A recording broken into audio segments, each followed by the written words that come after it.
the big boys put a belt heat on.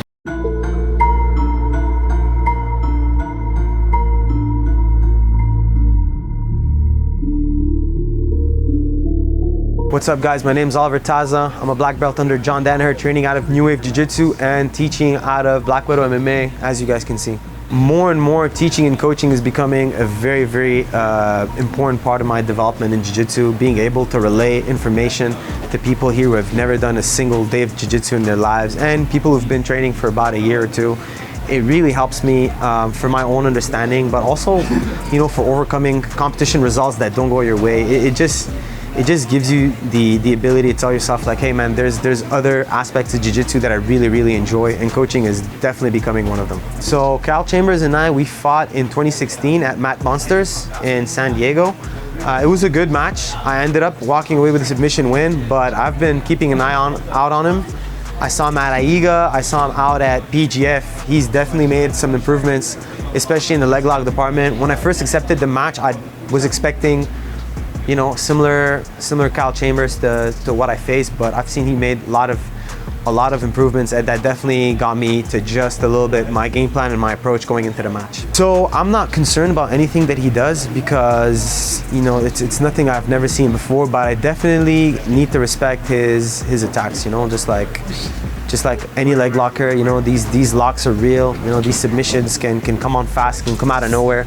So I've seen he made some improvements in that department, and that's definitely something that I'll be keeping an eye out on going into the match. You know, I got to be careful also going into my own leg locks, making sure that, you know, I don't leave my leg exposed, making sure that, you know, I enter on my terms and make sure, you know, it's safe and sound and well timed. You know, when I saw that post, I noticed that a lot of the things Kyle does are very similar to mine. You know, the double trouble roll, I see him attacking the outside ashi a lot. So very similar styles when it comes to attacking the legs. Now, I think there'll definitely be a leg lock shootout. I think there's definitely gonna come parts in the match where we're gonna be entangled in the legs, and I'm gonna look to counter off his entries, or he'll look to do the same.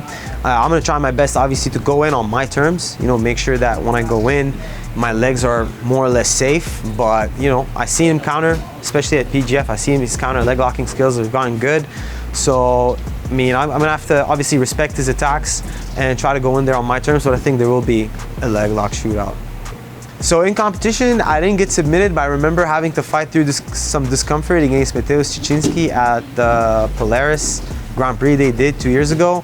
It wasn't on or anything, but I definitely had to respect it and defend it. But getting leg locked in competition, I think it goes back to blue belt days where I was still training in Nagi at, you know, Grappling Industries in Montreal. That's the last time I remember getting leg locked in competition. I think it would be me overextending on a leg attack, not respecting the counter leg lock that's coming my way, and then him getting a better bite than me, and then getting some pressure on a lot quicker than me. Because for me personally, I'm not a big fan of eating pops and going through matches. I mean, if the guy catches it, he catches it. Congratulations.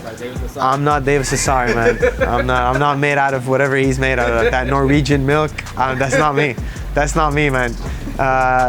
But yeah, that's a scenario that could happen. Me being a little bit lazy with, you know, the counter leg locking, me maybe, you know, not respecting what's coming my way, but it's something that doesn't happen a lot to me. You know, maybe in training it happens because, you know, I'm experimenting with things, I'm trying to play around with different grips, different scenarios, but in competition is different. I'm way more cautious.